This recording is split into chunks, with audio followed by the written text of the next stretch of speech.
It was supposed to be a quiet weekend. Rachel Miller had no plans of meeting anyone, much less falling into something that would stay with her long after the snow melted. She had driven from Boston to Vermont alone, needing a break from her life. Noise, the emails, the wedding that would never happen. Her engagement had ended just a month ago. 4 years of promises, apartment hunting, dinner with his parents. And it all came crashing down in one quiet conversation over coffee. She felt empty, like someone had paused her life and left her, staring at the stillness. So she came here, to a small ski lodge nestled between the trees, where the fire was always lit and no one asked questions. On her first night, with snow tapping softly against the window, she sat in the lounge with a glass of red wine and a dog-eared book she couldn't finish. That's when she noticed him. Liam Hart. He wasn't loud or overly confident like the men she usually met. He had this quiet strength, a calm way about him, broad shoulders under a flannel jacket, hands rough like he worked with them, but his voice when he spoke was soft, respectful, kind. He asked if he could sit near the fire. She said yes. They didn't talk much at first, just sat in the warmth, exchanging glances now and then. When she looked at him, something stirred in her, a curiosity, a comfort she couldn't explain. He wasn't flashy. No rehearsed lines, just presence. And sometimes, that's more powerful than words. He told her later he noticed the sadness in her eyes before she even spoke. She smiled when he said that. Not because it was romantic, but because it was true. Later that night, after hours of soft conversation, after laughing over bad coffee and sharing stories they never told anyone else, Rachel felt something she hadn't felt in a long time. Wanted. Not for her looks or her job, or her ability to hold things together. Just her. The girl who forgot how to believe in simple moments. When it was time to head back to her room, she stood up slowly, hesitant. So did he. Neither said it, but the pull between them was real. She walked down the hall alone at first. Then she turned, and there he was, standing at his door across the hallway, eyes searching hers. She stepped closer. Her heart pounded.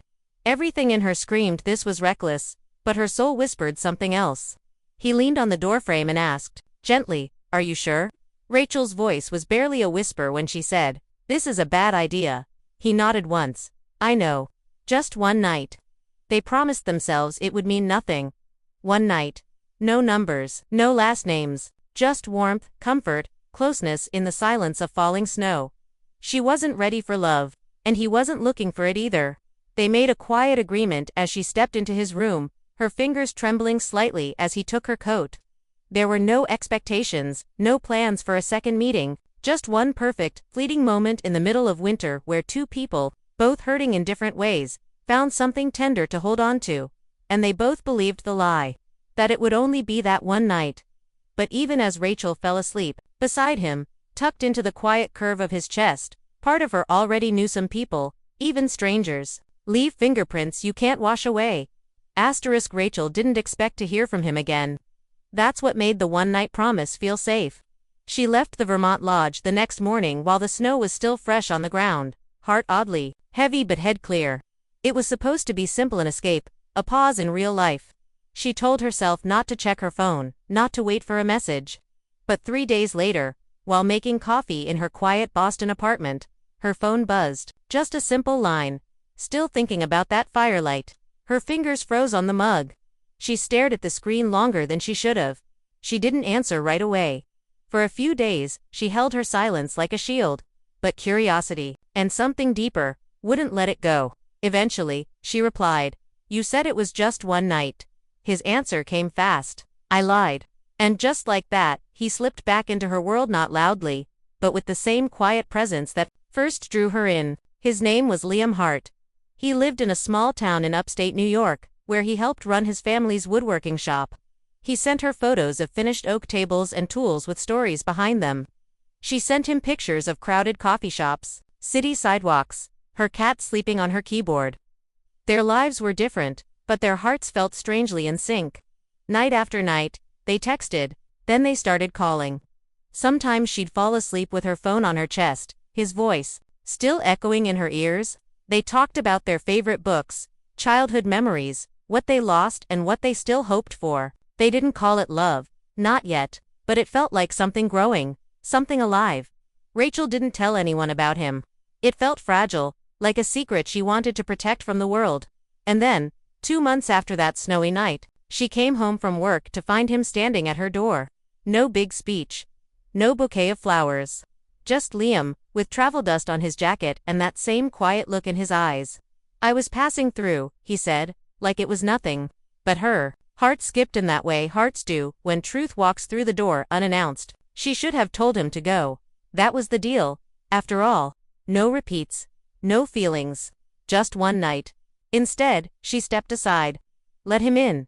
They ordered pizza, talked about nothing, and when he brushed a strand of hair behind her ear later that night, she leaned into him like she had done it 1,000 times. They spent the night wrapped in warmth and silence, as if their bodies already knew each other.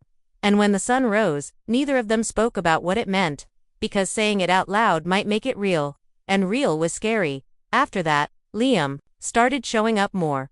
Once a month at first, then twice. He never made a big deal about it. Sometimes he'd drive hours just to have coffee with her, just to sit across a table and talk about their weeks.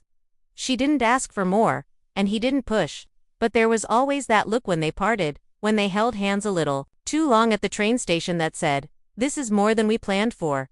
Rachel still told herself it was casual, that she could walk away any time, that she was still healing, still figuring herself out.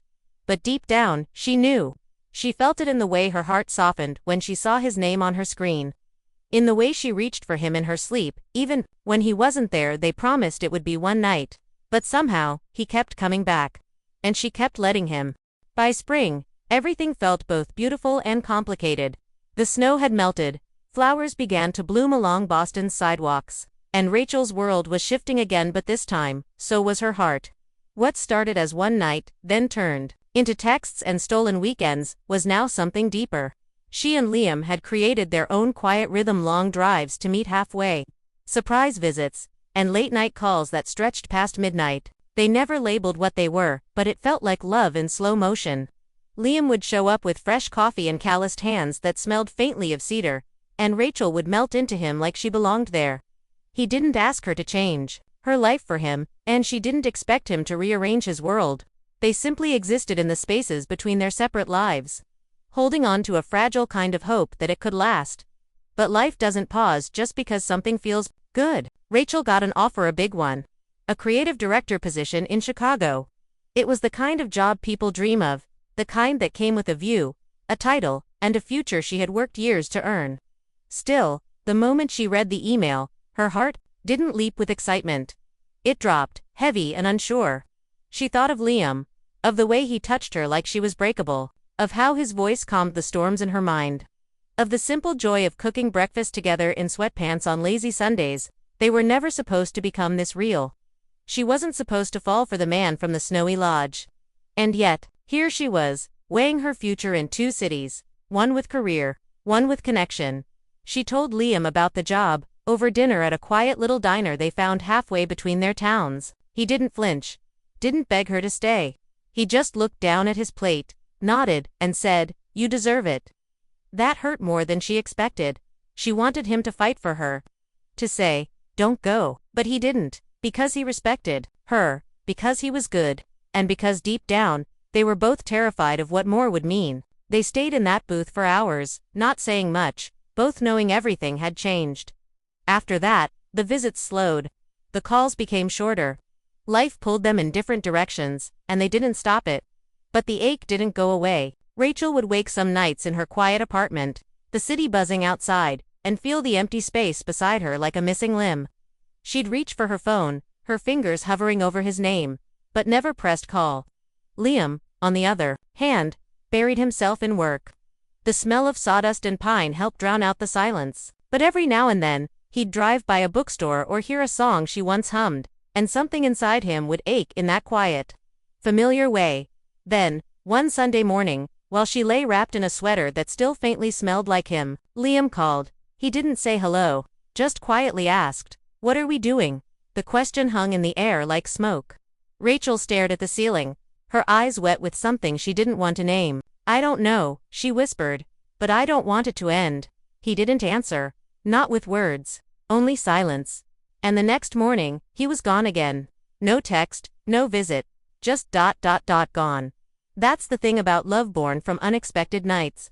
It either fades quietly or burns until it breaks you. And for now, all she had left was the space between them. Still warm with memory. Still aching with possibility. The silence stretched longer than Rachel ever expected. Days passed, then weeks, and Liam didn't call, didn't text, didn't show up at her door like he used to. She waited at first, telling herself maybe he just needed time. But time turned into doubt, and doubt turned into heartbreak. She still took the Chicago job. What else could she do? Life was moving forward, even if her heart wasn't ready. She packed her Boston apartment slowly, piece by piece, folding memories into boxes she wasn't sure she'd ever reopen. She told herself it was fine, that maybe what she and Liam had was always meant to be temporary, beautiful, but brief.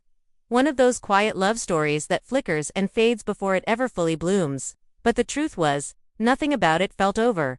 Not really. Even as she wrapped up the framed photo from Vermont, the only picture she took that weekend, of snowfall just beyond the window, she found herself brushing away tears she hadn't planned to cry. The ache was still there, low and constant, like a song stuck just beneath the surface. She missed his hands, his voice, the way he looked at her like she was the only thing that made sense in the world. She missed the way being with him felt, like coming home. 3 days before her flight to Chicago, there was a knock at her door. Rachel wasn't expecting anyone. She opened it cautiously and there he was, Liam, standing in the hallway, hair messy from the wind, eyes tired but still impossibly gentle. He didn't say anything right away. Just looked at her like he had 1,000 things to say but didn't know where to begin. She stood frozen, part of her angry, part of her relieved, and most of her just overwhelmed. Finally, he handed her a small wooden box, handcrafted, the edges smooth and warm. "I had to build something first," he said quietly, "before I could come back." She opened the lid slowly. Inside was a miniature Model N exact replica of the lodge where they met. The fireplace, the chairs, even a tiny version of her book on the table. Her breath caught in her throat. "You remembered all this," she whispered. He nodded. "I remember everything. The way you looked that night. The way you smiled when you didn't want to. I remember how you smelled like winter and hope. I remember promising it would be one night and knowing, even then, that I was lying." Tears rolled down her cheeks, silent and full of everything they never said. "Why didn't you come back sooner?" she asked. His voice cracked. "Because I was scared. Of not being enough. Of getting in the way of your life. Of what would happen if we gave this a real chance." He stepped closer then, his hands shaking slightly as he touched hers. "But you're the one I want, Rachel. I've been trying to outrun it, reason with it, bury it under work and distance. But I keep coming back to you. Every time." She dropped the box gently onto the entryway table. Her arms were already around him before she realized she'd moved, and for the first time in weeks, the silence between them wasn't heavy, it was peaceful, like the quiet after a storm. "I don't want you to go to Chicago," he whispered. "I don't want to leave," she whispered back. But they didn't make any promises that night. No sudden plans or declarations. Just two people standing in a doorway, choosing to stay. Because love doesn't always begin with certainty. Sometimes, it starts with a single night, lingers in late-night calls, fades, and returns like spring after a long winter. And if you're lucky, if you're brave, it finds its way back. And this time, he wasn't leaving.